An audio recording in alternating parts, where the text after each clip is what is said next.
Hello সবাই কেমন আছো? আশা করি সবাই ভালো আছো। আমিও তোমাদের আশীর্বাদে অনেক ভালো আছি। আজ বানাবো আমি ডিম দিয়ে আলু বেগুন দিয়ে একটা রেসিপি বানাবো, অন্যরকমভাবে একটা রেসিপি বানাবো। তোমরা পাশে থাকো, স্কিপ না করে সম্পূর্ণ দেখতে থাকো ভিডিওটা। ভালো লাগলে অবশ্যই একটা লাইক শেয়ার সাবস্ক্রাইব করে দিও চ্যানেলটাকে। চলো তাহলে বানানো স্টার্ট করি।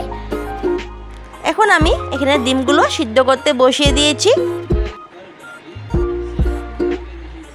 তার উপরে সামান্য অল্প নুন দিয়ে দেব।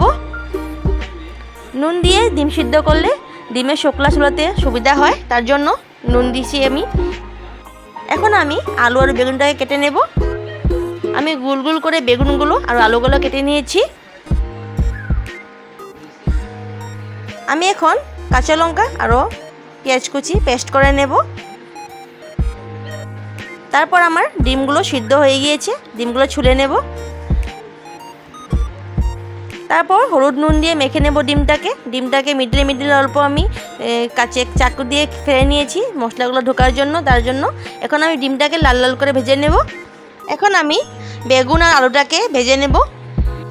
এখানে আমি ডিমটা সাইডে ভেজে নিয়েছি আর বেগুনটাকে এরকম সাইডে ভেজে নিয়েছি, তাড়াতাড়ি হয়ে যাবে ভেজা, তার জন্য।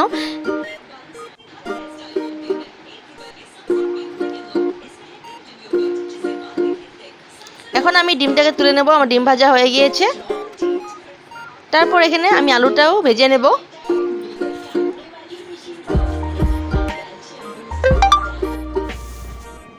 বেগুনটাকে আমি এরকমভাবে ভেজে নেব।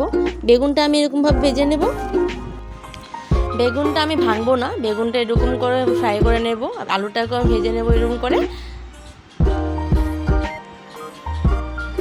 আমি বেগুনটা নামিয়ে নেব, ভাজা হয়ে গিয়েছে, আলুটাকেও সে আমি নামিয়ে নেব। এখন আমি কড়াইটাতে আবার সামান্য তেল দিয়ে দেব। গোটা জিরে এখন দিয়ে দেব। আমি গোটা জিরে দিয়েছি, তোমরা চাইলে পেঁয়াজ কুচি দিতে পারো। এখন আমি সবগুলো জিরার গুঁড়ো মরিচ গুঁড়ো সবগুলো আমি একসাথে পেস্ট করে নিয়েছিলাম। এখন আমি তেলের মধ্যে আমি মশলাটাকে দিয়ে দেব সামান্য হলুদ গুঁড়ো আর স্বাদ পরিমাণ নুন দিয়ে দেব। মশলাটা ভালো করে কষানো হয়ে গেলে আমি ভেজে রাখা বেগুন আলুটা তার মধ্যে দিয়ে দেব। এখন ভালো করে আবার নাড়াচাড়া করে নেব। ভালো করে কষানো হয়ে যাওয়ার পর তারপর আমি তার মধ্যে জল অ্যাড করব।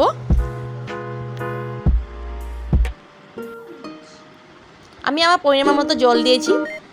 আমি একটু মাখা মাখা বানাবো, তার জন্য আমি জলটা অল্প কম করে দিয়েছি। তো নাড়াচাড়া করে অল্পক্ষণ ঢাকা দিয়ে দেব। তরকারিটা জাল হয়ে গেলে তার মধ্যে আমি ডিমগুলো দিয়ে দেব।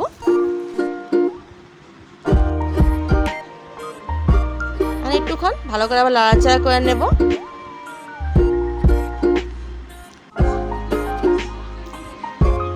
আমার প্রায় হয়ে গিয়েছে, একটুক্ষণ পরে আমি নামিয়ে নেব তরকারিটা। তোমরা বাড়িতে ট্রাই করবে রেসিপিটা, অনেক মজা হয় খেতে। আমার শাশুড়ি মা আমাকে শিখিয়েছে বানানো, তার জন্য আমি ফার্স্ট টাইম বানিয়েছি। তোমরা যদি আমার ভিডিওটা ভালো লেগে থাকে একটা লাইক শেয়ার সাবস্ক্রাইব করতে ভুলো না চ্যানেলটাকে। প্লিজ সাবস্ক্রাইব করে দিও চ্যানেলটাকে। কালকে আবার আসবো নতুন একটা রেসিপি নিয়ে। আজকের জন্য টাটা।